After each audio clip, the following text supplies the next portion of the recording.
Reka mbasuhuze cyane ndetse mbahe ikaze mu makuru yacu y'uyu munsi agiye kwibanda mu burasirazuba bwa Repubulika Iharanira Demokarasi ya Kongo, havugwa impinduka zikomeye cyane hano mu mujyi wa Goma, nyuma y'uko ubuyobozi bwa M23 bwari bwatangaje ko bwakuyeho umuyobozi wari ukuriye iyi kaminuza ya Goma, kuri ubu ngubu bukaba bwamaze no kumusimbuza. Nongera kubasaba rero gukanda subscribe kugira ngo mudufashe umuyoboro wacu ukure, ndetse inkuru zacu zagiye zihita zibageraho mu ba mbere uko tuzishyizeho.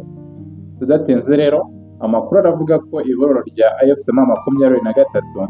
ryashyizeho Professor Jean Baptiste Kakoma Sekatoro Zambeze ku mwanya w'umuyobozi mukuru wa kaminuza ya Goma,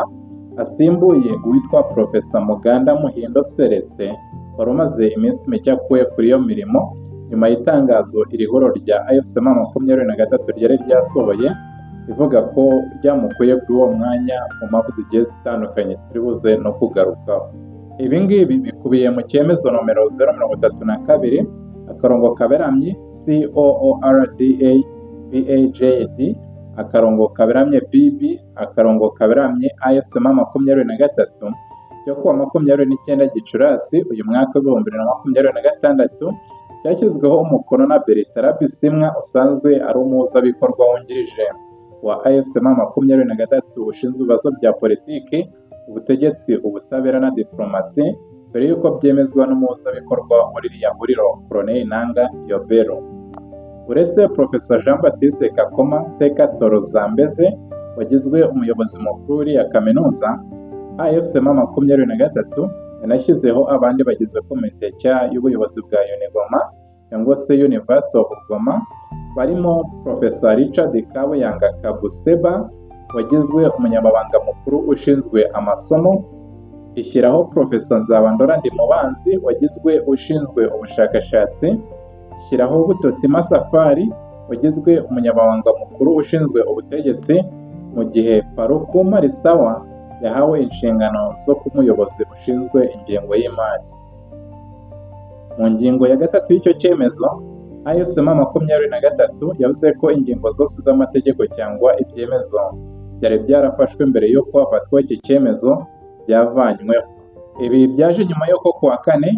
tariki ya 28 z'ukwezi kwa gatanu, ihuriro rya AFC23 ryatangaje ko ryakuye mu mirimo Professor Muhindo Muganda wari umaze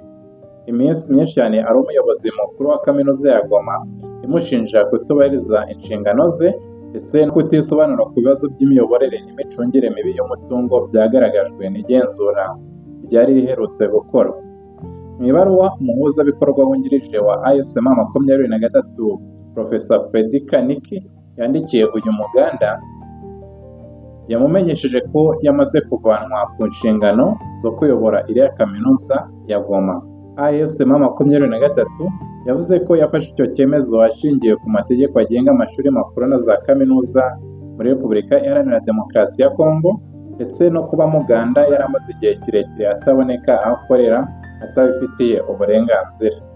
AFC23 kandi ivuga ko nubwo yari yaratumijwe inshuro zigiye zitandukanye ngo atange ibisobanuro ku byashinjwaga, atigeze yitaba cyangwa ngo asobanure ibibazo byavuzwe mu igenzura ryakozwe ku mikorere ya kaminuza uyu yari ahagarariye. Muri iyo baruwa, AFC23 yabwiye uwari umuyobozi wa Unigoma iti: mwakuwe ku mirimo yanyu guhera ku munsi mwakiriyeho iri menyesha. Icyemezo kandi kikaba cyaraje nyuma y'amezi menshi cyane hari amakuru avuga ko Professor Muganda atakigaragara mu bikorwa bya buri munsi by'iriya kaminuza ya Goma yari abereye umuyobozi. Mu ntangiriro za Gashyantare mu mwaka wa 2026, amakuru yatangajwe n'ibitangazamakuru by'Ingoma yavugaga ko uriya muyobozi adaheruka kugaragara mu ruhame kubera impamvu z'umutekano. Ibintu byari byateye impungenge cyane bamwe mu banyeshuri ndetse n'abarimu bakorera hariya muri ya kaminuza, bituma n'abandi benshi cyane bigomera cyangwa se batitabira ibikorwa bya buri munsi bitewe no gutinya ibyo bibazo by'umutekano muke, nk'uko byari byabimburiwe ikimenyetso cy'uko umuyobozi mukuru wari ubahagarariye Professor Muganda nawe atarakitabira ibyo bikorwa muri iyo kaminuza.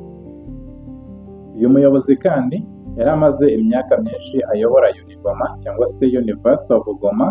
Iyi akaba ari imwe muri kaminuza zikomeye cyane muri uyu mujyi wa Goma,